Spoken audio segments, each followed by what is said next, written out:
we don't need the Autolube pump anymore.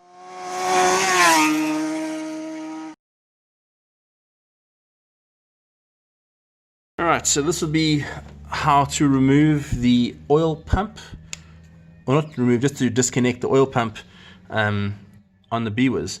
So Kevin has been so kind as to remove the fan cowling and the fan. So simple, a couple of nuts and bolts. Now we're going to get in there, remove that 17mm nut, take off the flywheel, then we'll remove the stator, followed by the little pin and circlip, a flywheel holding tool, just to locate these two big holes, and off she comes. And of course we now need, once that nut is off, we need a flywheel puller tool itself to get the flywheel off. So there's the flywheel puller in. That is left hand thread or reverse thread, so just be mindful of that if you're ever working on it. And that's also 17mm as was the nut, and we'll just hold that in, take it out. There we go, flywheel is off. We'll give it a bit of a clean as well. You'll see there's a slot in that the center of the flywheel. That's obviously for the Woodruff key, which is that square thing on the end of the crank. And just out of interest, the flywheel is pressed onto this, so it's also 43 Newton meters to get that on. But of course we'll first align the slot with the Woodruff key when we put this all back together. Alright, so Kev's just giving everything a good clean. This probably hasn't been apart in 18 odd years, so a bit of engine cleaner, or in this case carb cleaner. Give it a good wipe, get a toothbrush in there, make sure it's nice and squeaky clean. And that last little black component that Kevin has sprayed, that is the ignition pickup. And this bike has a fair amount of corrosion on it, and that pickup is quite coarse with rust. So we'll just take some water paper and clean up the surface of that as well. Alright, there's the stator. You can see there's two bolt holes there at 12 and 6 o'clock. So it's loose. We're going to take that off, and there's a gasket behind there. You can see the blue gasket. That is to keep all the oil one side, because there's a huge amount of grease in that worm gear, which we'll get to shortly. And if you look very closely at the ignition pickup coil, you get light in there, you can see it's pretty rusty and crusty. Okay, there's the pickup. I've given it a light kind of sand. I don't want to take too much off the surface, but at least there's some clean metal there for a good signal. Okay, stator is off, and you can see there is a circlip there that holds the worm gear on, which is a nylon worm gear, which is of course connected to the pump. Okay, that is it. I've removed the circlip, and that is the nylon worm gear, and literally I'll just pull that off now. You can see all the extra grease that has fallen to one side, 18-year-old odd grease. Yummy. And that's what's come off.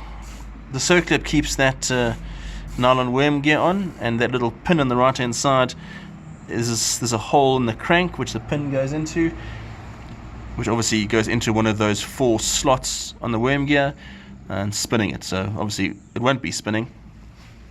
And the reason we're doing this is twofold. The first one is that you've got an 8 horsepower motor spinning a little pump here, which adds drag and of course is power losses. So that's why we take that off. And it also we've then disconnected the cable itself. That'll make the throttle action much smoother, because you're not having to worry about manipulating that pump, which has a big spring on the back there. That's all the earwax that we pulled out of the worm gear system.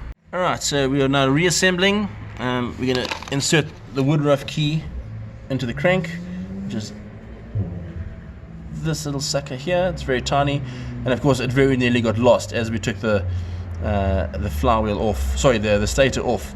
This little thing went flying, so yeah, caught it, and we're going to reinstall it.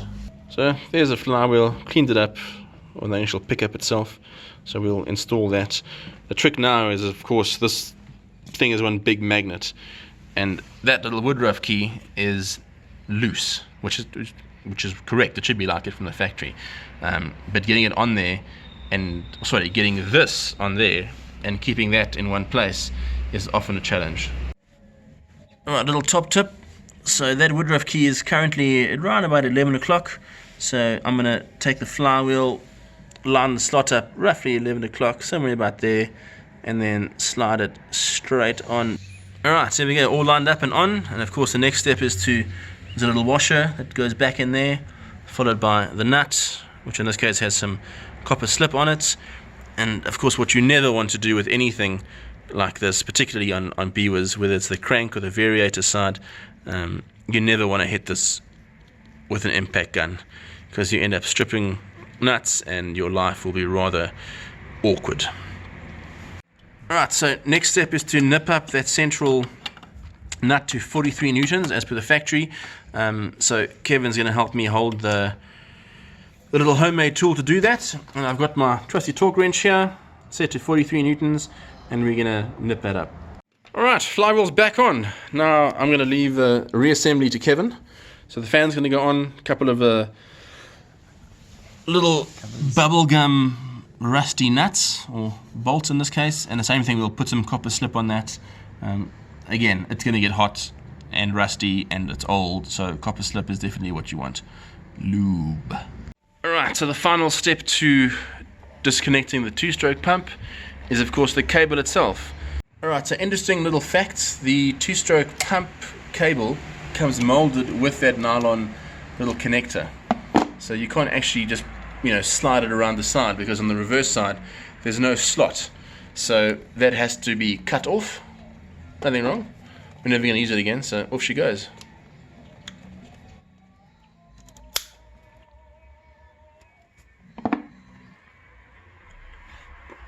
There we go. Less weight, less resistance, more BWS action.